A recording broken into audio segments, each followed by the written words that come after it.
So what a first day. Australia put into bat, 263 all out. They lost 6 for 23 at one stage there towards the end of the innings, which was mopped up by Mark Wood, who took 5 for 34. His best figures at home, averaging 90.4 mph during the course of his 11.4 overs. That's the fastest innings or spell, if you like, 11.4 overs recorded by a fast bowler in Test cricket. So a remarkable contribution by him. But it's all about Mitch Marsh, really, that Australian innings. 118 from 118 balls. Brilliant innings. He was dropped, and England did miss 4 chances. And had Marsh been caught by Root, then Australia would have been 98 for 5. As it was, he was able to put on 155 with Travis Head before those last wickets fell. So then in go England. They lost Duckett for 2, Crawley 33 and Brook for 3, 68 for 3, 195 behind. I've got I've got a whole line of people here alongside me. I've got Glenn McGrath, I've got Alistair Cook and Michael Vaughan. So who are we going to start with? Let's start with Glenn, shall we? We're out there at the start, Glenn, aren't we? And greenish looking pitch, quite hard. I wonder if you think the scores sort of reflect what that pitch was. Yeah, originally we thought it might have been what we call a Clayton's toss, where if England win the toss, they're going to have a bowl. If Australia win the toss, they'll have a bat. But talking to Pat Cummins, he was going to have a bowl as well. And looking the way it went today, it was probably a good toss to win and have a bowl. There was plenty in it. I think it's a great Test cricket wicket. The ball did plenty all day. A bit of movement, bit of bounce, carry, bit of seam movement. But once you get in, the way Mitchell Marsh batted, so I think it was a great wicket. 13 wickets. England will be happy to bowl Australia out for 263, but I think it could have been so much better. I reckon 120 if they took all their catches. I reckon they would have knocked over Australia for 120 and be in a far better position. But, they fought hard in that last session, England, to be only 3 down, and it's going to be a great day tomorrow. So it doesn't disappoint this Ashes cricket, does it? Every day is a highlight package. So, another great day of Test cricket. Bowlers are always just slightly in it, aren't they? I mean, from you two batsmen down there, Michael and Alistair talk about the extra pace in the pitch and a bit of bounce, and you can play the shots and the outfield so fast. But I think the bowlers always in this as well, the seam bowlers anyway. Yeah, I mean, I totally agree with what Glenn says. This is a fantastic cricket wicket. I think the first 2 Test matches, there's been great interest. The game's been played in an expansive way. It's brought great entertainment. But I think we'll all agree that the first 2 wickets have been quite slow and at times turgid. So it's been very difficult for the seamers. And this pitch here, the ball's just flown through to the keepers. The slips are properly in the game. The snicks are going kind of waist height. So a fantastic cricket wicket. It's been a brilliant day's play. I mean, you can't take your eyes off it. No. It's hard work commentating, because usually you have those moments where you sit back and nothing happens and you don't have to say too much, particularly on the telly. But you have to be so on it all the time in this series, because things are happening all the time. I was pleased with Johnny and Joe at the end there, because they put Bazball in the box, because they played the situation. They had to see England through to stumps without taking any risks. I think Australia will be pleased from the situation they were at lunch to think that they're still nearly 200 ahead of England and only 7 wickets to get in terms of the first innings. But I think the sun will shine tomorrow. The pitch might play at its best tomorrow. But I just think it's the kind of pitch that there's always going to be a ball. It's a really good cricket wicket. And I think if you bowl in the right areas, I think it's great for batting, because if you get balls you can hit, you can really kind of just keep your shape and the ball flies. You just mentioned the outfield, it's rapid. So it's a really good pitch for a batter, but it's also a really good pitch for bowling. That's why it's going to be a great contest. Yeah. Is tomorrow the day when England finally, you feel that they're probably just got their noses just in front of it. It feels like that's kind of the balance. But is tomorrow the day where they finally? Oh, you're pulling faces at me. 195, 7 wickets left. I think it's absolutely even. Absolutely even. I think you couldn't have a game better balanced or more finely poised than we are now. I'm with Varney. Just the cricket, it's amazing how the wicket has changed, isn't it, in terms of we've had Lords, we've had Edgbaston, and then we come here and we see a totally different brand of cricket today. And there's a ball there which Mark Wood bowled Stark. It went for 6 off the stumps. Oh, did it? If we literally went for 6, I mean, that's how fast Mark Wood bowled and how England needed that wicket just before tea, didn't they? The wicket of Mitch Marsh just before tea, which Chris Woakes got in that last over, also actually ended up being the last ball before tea. And then Mark Wood came out after, was it 5 for 14, whatever, they got the last few wickets, but they needed that to stay in this game, because if Australia got 330, 340 after losing the toss being put on that wicket, it would have been a disaster. We'll talk to Mark Wood in a minute. He's out there doing the rounds. Come on, and bowl like that. Having just been bowling in the nets.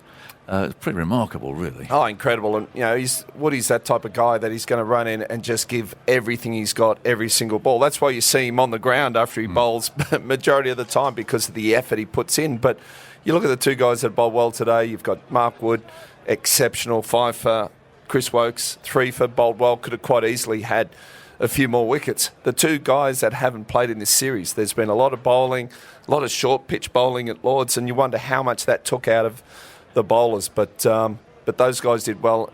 Mark Wood bowling up to 96 mile an hour. That's express. That's unique. You can't teach someone to bowl that pace. It's got to be something you're born with, and he just runs in hard all day, and puts everything in. Yeah, I mean, I guess there's sometimes you watch, batters play, and it's glorious, and you feel you're privileged to be there watching it live. That was a real honour to be here watching that pace. I mean, we've seen quick bowling over the years, but when you see that first over, and he said, I was on commentary with Jim, and we looked up at the screen, it was 96.5 miles an hour. So you see something, you go, that's quick, that's really quick. But then you see the number on the screen, you go, wow. Yes. It was, obviously the Australian found it difficult to face, understandably, but it was a real pleasure to actually watch Mark Wood at the end of his run. He runs around, doesn't he? He just charges in, and as Glenn said, probably 50% of his delivery ends up on the dirt, because he's just got that much momentum going over that front leg. Great. He's found it obviously difficult because he's got this injury. He's not been playing. He hasn't played red ball cricket since before Christmas, and it must be so frustrating for him that he can't play every game and he has to wait, and he suddenly gets that opportunity, and to get 5 for and to do it for the team when the team desperately needed it. I thought actually in the afternoon session when Marsh was going, I think he only bowled 3 overs in the afternoon session. I was kind of looking down going, is he injured? Why isn't he bowling? Yeah. And then we saw him after tea and he blew the Australians away. So I think Ben might look at that afternoon session, particularly to Mitchell Marsh, where he didn't put his strike bowler on, the impact bowler, the point of difference bowler on when that partnership was really firing. To be fair to Marsh, he played him well. He hit him for a flat 6 mid-wicket, wasn't it, in front of square. I mean, bowling 92, 93 mile an hour, and then either next over crunched him straight for 4. It was almost as quick as it comes, as quick as it's going to go. So he actually played that 3 overs unbelievably well. So, what Ben Stokes did do was when he got that opening, he then unleashed on those last 3 wickets, or 4 wickets, so quickly. That tail, it's quite nice, isn't it, now, just for occasionally, for an Englishman, just to, when the Aussie tail walking out, Pat Cummins, he plays so well at Edgbaston, and what a knock that was to get through there. His first ball he didn't fancy, and the second ball he missed by a foot, and just shows the difference that pace does, certainly to the lower order. He is very unusual. I mean, would he be the shortest fast bowler of that speed that you've And what was across? Marshall? Marshall was, 88, 90 miles an hour? Yeah. Would he be quicker than that? 95 miles an hour? Was he? No, it's hard to tell, is it? But you're right. I mean, I think he'd be quite good. I think Marshall was a bit more, a bit stronger. He felt the shoulder and so on. So Darren Gough got it up to 90 miles an hour, but certainly not 95 miles an hour like Mark Wood. And what he's done in the space of an innings, he's put a few scars on the Aussies, I know Alex Carey was having to try and strike through. He took a brutal blow to the helmet. Yeah. Then obviously got Pat Cummins completely done for pace. He did Khawaja for pace. So he's certainly scarred some of the Australian players for the second innings. But it's one thing bowling that pace, but when you're moving the ball in the air, that's a whole different kettle of fish. You're going to just, go through the tail as if it's nothing. If you're moving the ball bowling at that pace. He's probably hoping that he's be speaking to Henry Moran, but I've got bad news for Mark Wood. He's talking to me instead. So I'm sorry about that, Woody. Hello, Aggers. Hello. Where are you? Well, I'm very, very high up. I'm waving at you. Oh, yes, I've got you. And I can see your smile from here. Chef's Woody. How many buttons you got undone now? Oh, he was moaning at me earlier. I had too many buttons undone on my shirt. I put a jumper on. He's Woody. he's not a style king as well, is he? Woody, I can see your smile from here. I mean, that is just it's like a dream come true, isn't it, to come back and do that? Yeah, buzzing. And I was just saying it's the first time my mum and dad seen us get 5-4 as well, so it was lovely coming off the field. Delighted. Obviously, some hard.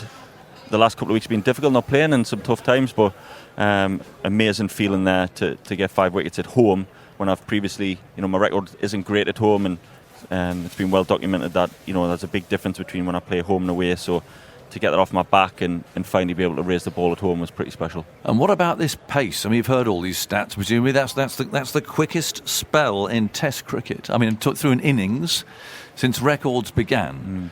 So you average 90.4 miles an hour, top speed 96.5. That's sort of puff your chest out time, isn't it? Yeah, you're my inspiration, I guess. Behave yourself. No, I just had to, Stokesy was very clear before the game. Wanted me to bowl short, sharp spells as quick as I could and try and make something happen. Luckily, it's come off today. It doesn't always happen like that. I don't really want to get ahead of myself. It's been an amazing day-to-day, great feeling. But there's more on the line this game than just that. So if I can bowl well second innings, get the win on the board and get the team some momentum, that'd be great. They bowled, I thought, well tonight. When you look at it, it's a very similar position to what we were in. We thought, if we can get a couple more wickets, then we're right through them. And then Marsh, I thought, made the pitch look totally different to everyone else. We were thinking, after 30 overs, the ball's gone soft. It's not as easy now. But then as soon as we get a wicket, the new batter comes in, you realise it's not that easy again. So the general sort of feeling amongst the group is, great day. The outfield is absolutely rapid. Yes. So we feel if we can get a good first innings total, we can really put the pressure on. How have you managed to replicate what you did today in practice? Because you haven't played with a red ball for months. Yeah. So how can you replicate running in and bowling at that sort of speed just in the nets or on the outfield, on the edge of the square? I don't think you can, to be honest. I think in training I would tend to bowl sort of 80-90%. I would never charge in at the full whack because I'd just get injured knowing me. So I think it's just trying my best in training to feel good. And it was zipping out my hand the last couple of days, so I knew that I felt in a good place mentally and physically. So I'm just pleased that I've been able to deliver today. I heard a rumour that you were night watchman as well. I was bricking it, honestly. I couldn't stop pacing up and down. My hands were so sweaty and clammy. Couldn't stop talking. I was just counting the balls down every time. Like, it's all right. Like, we had this cool thing called the Nighthawk. I know, where is it? All of a sudden, I come back in the team, it's back to night watchman. I know. It doesn't seem fair to me, that. I was going to ask Woody, what is your name going to be? What are you going to name yourself if you're in the night watch? You can't just call yourself a night watchman. You're far too interesting to have a boring nickname like that. Yeah, I'm not quite sure. I was preparing the Blade of Justice again to go out there, but I'm not sure about my nickname. It's a great shame I didn't see it, Mark. Well bowled today. That's what Test cricket's all about. To see fast bowling like that, stumps tearing out of the ground, it's absolutely brilliant, and everyone here today won't forget that. Thanks, team. Bye, Woody. Thank you. Thanks for talking to us. There we go. You're always guaranteed a bit of a laugh with Mark Wood. Funny old game. The poor old fast bowler runs out there. I know. Breaks his back bowling 100 mile an hour nearly, picks up 5 wickets, does the job, comes off, and the batsman goes, well, I don't want to bat tonight. How about you just go back out there? It's not right, is it? You've got bats, perfectly good batsmen there. Bazball has broken. It's gone, Aggers. If the Nighthawk... They've retired the Nighthawk. Well, if he's retired, he can't just pick and choose when he wants to Nighthawk. He can. If they bowl above 85 mile an hour, he ain't Nighthawk. Bazball's now got a few brains. It's good. Last one for you, Alistair, because you've got to go and perform on the telly. Brook at 3. Now, what are your thoughts on that? I mean, it's a totally different game. Batting at 3 when you lose an early wicket to when you go striding out there, 3 down and runs on the board. I wonder what the conversation was about just Joe Root going up 1. Doesn't like that, does he? No, but he didn't like it when he was captain. He liked that bit of time, not a bit of time off, just to get himself ready for batting. But I did read that he was happy to bat at 3, so I wonder if that was a conversation. Harry Brook has opened. He did open a fair bit in his early days of his Yorkshire career, so he's not used to the new red ball. Look, it's a massive ask. First Ashes series, first home game as well with the crowd, and he got a good one. He'll look back and say, could I have left it? Do I need to evolve that? He's just had an interesting couple of weeks, hasn't he? From when when he left Pakistan as a player, where everything he touched turned to gold. He's then gone on a huge amount into IPL and hasn't gone as well as he'd liked, and he's now struggling a little bit, not like massively, but he is struggling. He's not scored the runs he had done there. It's just amazing how this game always tests you, no matter how good you are or how good your start you had. No, exactly right. And the thing I noticed out here, this pitch has got more bounce than we've seen. You've got someone like Ben Duckett who doesn't want to leave the ball, Harry Brook who's not keen to leave the ball. If you're not going to leave the ball on pitches that have bounce, you're going to get found out. And I think that's what happened today with Duckett. He edged one that just bounced more. He really should have left that. He should have left that. Yeah. And Harry Brook as well just wants to play the ball on. So those things they have to just sort of tidy up a little bit. They're quality players, but if they can tidy up, they'll be even better. Glenn, you've got to go, I think, and you're performing too on the telly. You've got your smart jacket on, so there we go. That is you and me, Michael. What do you think of Brook at 3? I mean, it's only I know it's only one innings, but I think it's a tough ask. From his technical point of view, he's very much a baseball style player and hits it, and he's got used to playing really aggressively. So his mindset really is to bat in the middle, and he goes out there and tries to cause a bit of destruction. That's what he does. To do that at number 3 is a lot harder because there's a lot more pressure at the top of the order, because you can't be dancing down, trying to whack the ball batting at number 3, or you can try, but I don't think it'll be successful. You're facing one of the real quality bowlers as well in Pat Cummins, who's always going to challenge that 4th stump, 5th stump line. He doesn't look a natural number 3 with his technique, but it's early days. It's only one innings. I think if you quietly asked him, would you prefer to bat 5 or 6 at the minute? Of course he'd take that, but he's been shoved up there for the team. Let's see where the Test match ends up. Let's see if England can get to parity. Can they get a lead? What will they be chasing in the second innings? I don't think they're going to get so much in front that they're not going to have to bat again in the second innings. They're certainly going to have to chase something.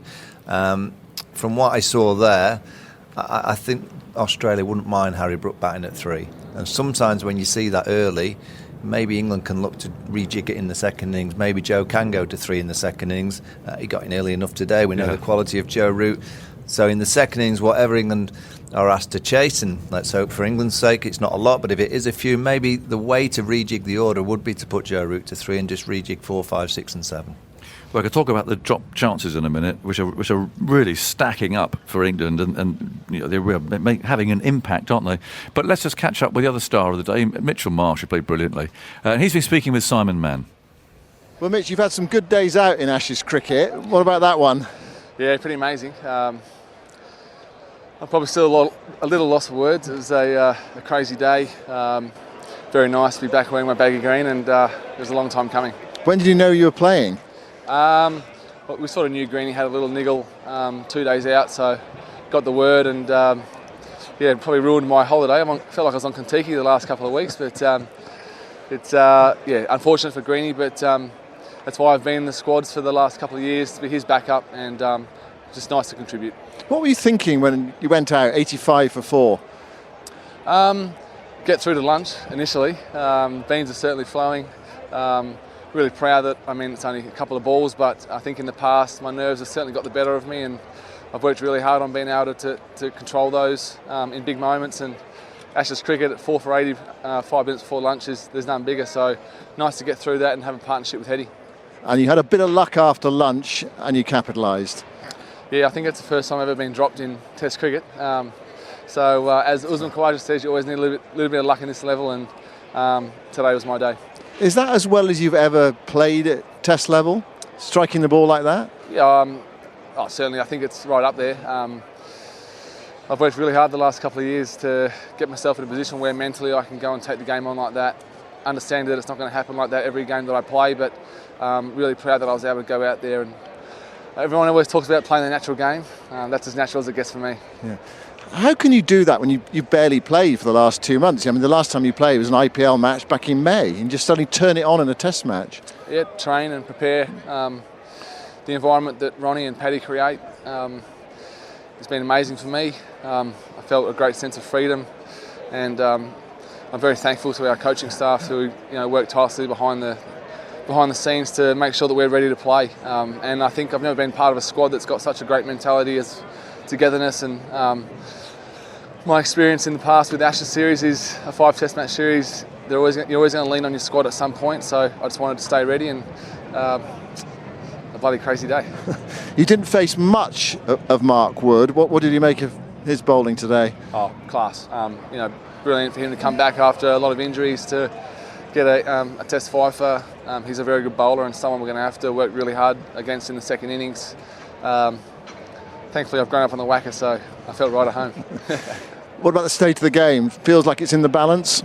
Right in the balance, isn't it? I think getting sent in, would have liked maybe a few more. If I got through to tea, it was party time, but couldn't quite get through. Evenly poised. I'll suck the clouds in tomorrow and hope for an overcast morning. Well, it's going to be sunny, apparently. Oh, bugger. There we go. Mitch, well played today. Thanks very much. Thank you. There you go. There's Mitch Marsh, who, he was celebrating tonight. It was absolutely brilliant innings. I've just been watching the drop catch, though, again on our screen, Michael. I mean, it wasn't a difficult one at all, was it, to root? No slip catch is straightforward. Let's just preface that. But they're just stacking up these number of opportunities. Yeah. That's 4 today. I mean, I think we've got a running total of 14 opportunities now in the series of varying difficulty. But that's a huge amount in 2.5 games. Well, someone rightfully will be writing an article of how catching is losing England the Ashes, because if they'd caught... I might have seen that already. Yeah. Well, in the first test, they'd have won that game. Obviously at Lords, they missed opportunities and didn't bat with any kind of sense with... They're back with the first innings in particular, and today, I mean, drop catches happen. You're going to see drop catches. That's just the nature of the game that we play. But when you see simple drop catches, particularly, I'm no person to speak about catching. I drop many, but I used to hide myself in there to make sure I wasn't in the catching positions. But the people that are in the catching position in the corner and the keeper, they've got to be taking those chances. Yes. The one down the leg side, Johnny Bairstow off Travis Head, that's as easy as they come. It really is. And Joe Root straight in twice. Again, Joe Root's got a safe pair of hands, but it is. I mean, I don't know what Australia would have been bowled out for, but I'm sure they would have been around 160, 170.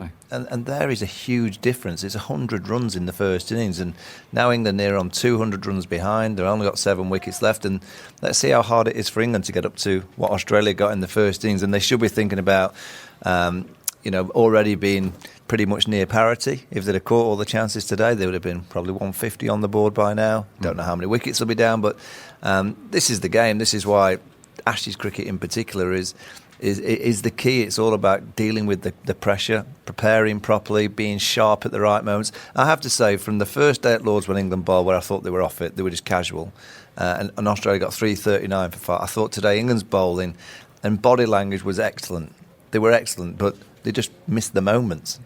So their body language was great. I thought their intensity was fantastic, but they just missed the moment in terms of the catches. And let's see over the course of the next 2 or 3 days how much that's going to be costly. But Australia so far, 3 snicks, 3 catches. Taking them all. Andy, anything that you can add? Just a little more on Mark Wood and Mitchell Marsh in particular. In those drops, 4 drops plus 1 technical drop to Root. So make that 14 takeable chances in the series, 5 very difficult ones that England have missed, plus a couple of wickets off no balls and an unreferred LBW.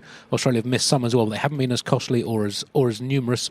Woakes 3 for 73, 2 drops. Wood 5 for 34 with 1 drop, and his last innings against Australia 6 for 37 in Hobart. Since 1961, when Fred Truman do it, there's only been 4 other instances of an England bowler taking a 5-for in successive innings against Australia. Ian Botham, Stuart Broad's done it twice, Jimmy Anderson the other one. So that's a nice stat for Mark Wood to add. 11 for 71 in his last 2 innings against Australia. Mitchell Marsh, 113 in the session, joint 3rd most in a session of Ashes cricket. It's only his 5th red ball game since September 2019. And on coming 100s coming in 4 wickets down, less than 100 on the board. He's only the 7th Australian number 6 batsman to do that. Lovely. And just to clear up that very briefly, I said about the fastest bowling on record. Yes.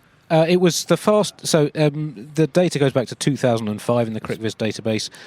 Brett Lee had some innings quicker than that, but Wood is the quickest in England